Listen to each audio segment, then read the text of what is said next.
we've said several times on this show, there are blue sky franchises and there are dark cloud franchises.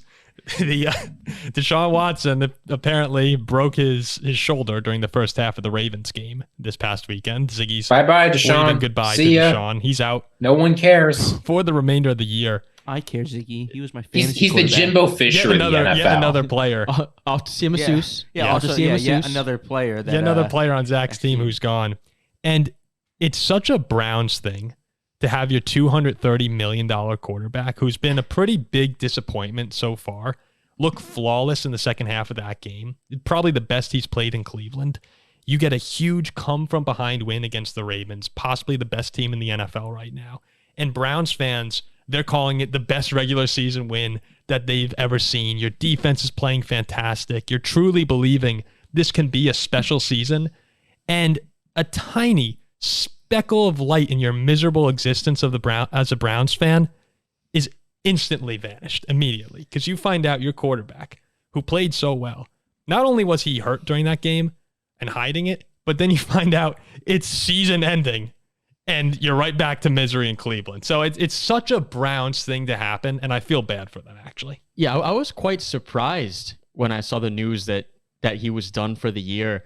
And it's such a shame, too, because if Baltimore loses on Thursday night to Cincinnati, Cleveland's playing a massive home game for first place in the division against the Steelers this week. Yeah. The dog pound was ready to be on fire. And that was the one thing that this Cleveland team seemed to have needed, was their defense was great. They're good on the ground. If Deshaun Watson could have just stepped up and started playing somewhat close to the Watson we saw down in Houston, and against Baltimore, he looked like that. This is a really dangerous team. And now, here you go. What we're used to in Cleveland. It's quite disappointing. Even as Steelers fans, it's quite disappointing to see. For the Browns fans. Yeah, for the Browns fans. Yeah, I mean, you can just see it in the odds, right? They were like plus 230 before this news broke, and now they're down to plus 450. Like, the news is bad for them. There's plus no 450 question for the division, right? Yeah, to win the division. Okay. Right, the Ravens are now chilling at minus 115, down from plus 115. Very different. We can say all we want. I know over the last few weeks, including myself, we've been pretty anti Deshaun Watson. He has not been fantastic. I would say overall. you've led the way on that. Yeah, oh, for sure. But I mean, Ziggy too. I mean, we've all been pretty less on the lesser side for the most part, and I'll take the captain role on that. But there's really no denying that with Deshaun Watson, this team had a chance to make noise.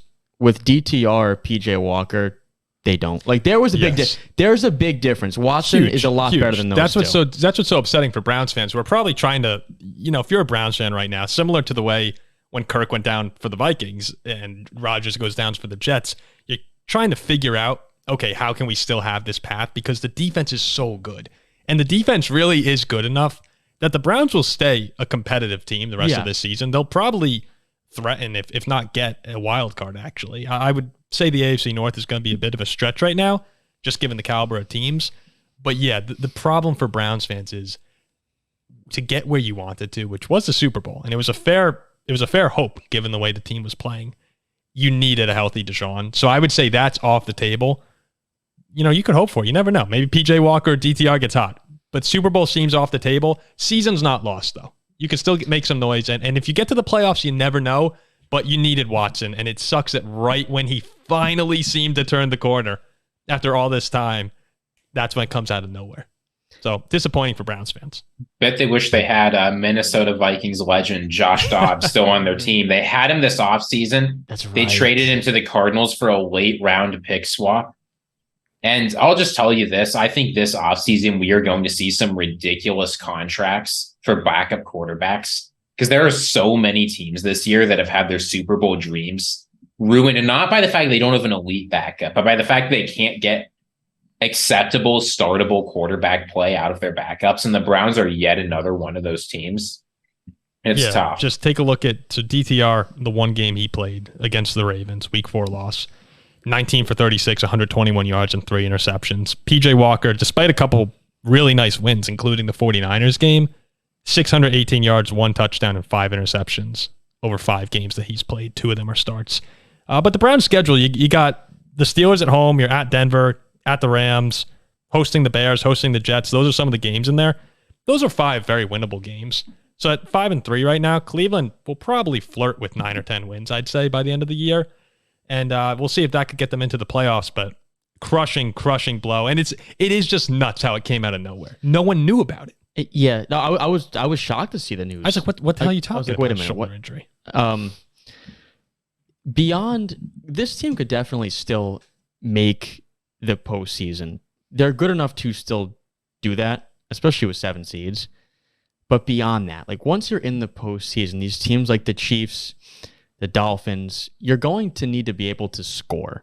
And you'll be on the road. And I do not think that they have a chance to win those types of games without Deshaun Watson. Deshaun Watson playing well can do that. Other guys. Imagine they just go on a tear and win the AFC North. If they're hosting games in Cleveland, even with DTR or PJ Walker, you never know with the way they played there. But a very much an uphill battle. Even the North winner gets the 3 of the 4 hosts one game, then goes on the road. Yeah, probably. That's the ceiling. Probably. It's going to be. It's tough sledding for Browns fans, but hey, you know what? They got a great defense. We'll have to see what happens, but we're not too optimistic here.